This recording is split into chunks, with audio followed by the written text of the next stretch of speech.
second one. But that wraps up our top five teams. Want to give a quick shout out. Something very unfortunate happened earlier today. We got the news that one of the members of the Migos, Takeoff.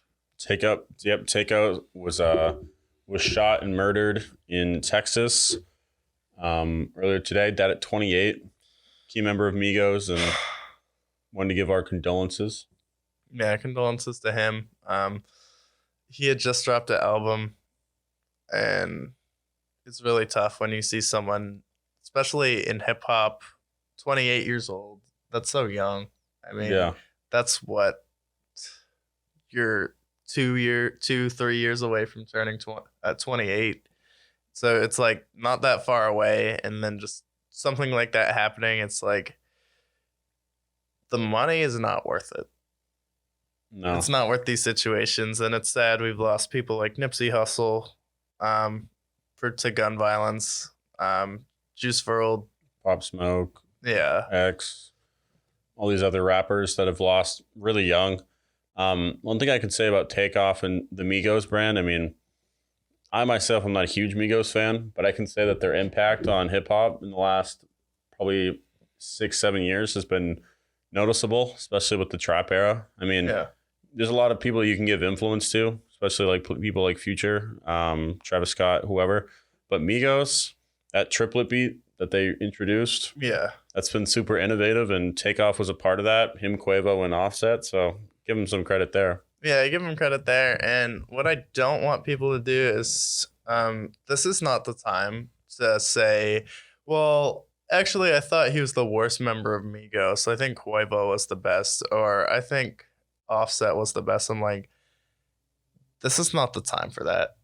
Yeah. And it was unfortunate that a few people I know did that today. And I'm just like, go say that to Quavo. Like, yeah, well, Takeoff wasn't the best member of Migos anyways. If Quavo doesn't punch you in the face, he's going to kick you and drop kick you with his knee. It's like, that's such an awful thing to say. Like, this guy just died. And you're going to come out here and be like, well, he wasn't even the best person. I honestly thought he was the worst. It's like, Doesn't mean he I don't deserves to care die. what you think. The guy just died. Got shot. He got murdered. Yeah, he got murdered. It's horrific. It's traumatic for the entire hip hop community. It's traumatic for young rappers growing up. And it's someone people look up to. He was a role model for some people, and he was an innovator in hip hop. And I thought personally he was one of the best parts of Migos. I thought he had really good features too. He had a really good flow.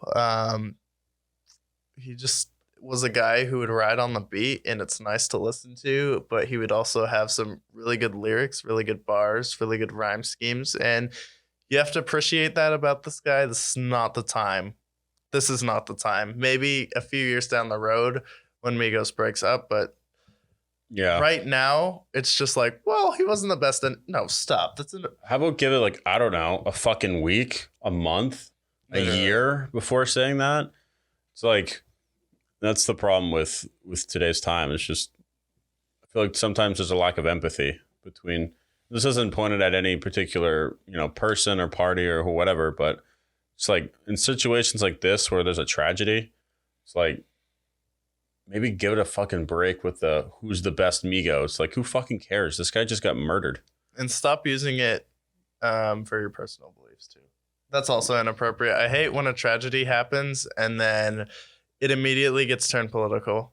I don't care about your political views. Someone lost a friend, someone lost a mentor, someone lost a role model, and someone lost a lover, and someone lost a family member. And you're going to use their name to politicize it. That's also disgusting. And while you think you're standing on some moral high ground, you're not. And you're pushing forward a problem of just social discussion where pretty much everyone is just trying to get through their day. And most people I talk to, that's the truth. So it's like when everyone's just trying to get to their day, it's like when something like this horrific happens, you need to take a moment to stop and reflect on it, not use it to push forward your agenda to guilt trip people. You can do that later down the line. You can have those discussions, but don't stand on someone's grave to do that. It's inappropriate and it's disgusting. Yeah, couldn't have said it better.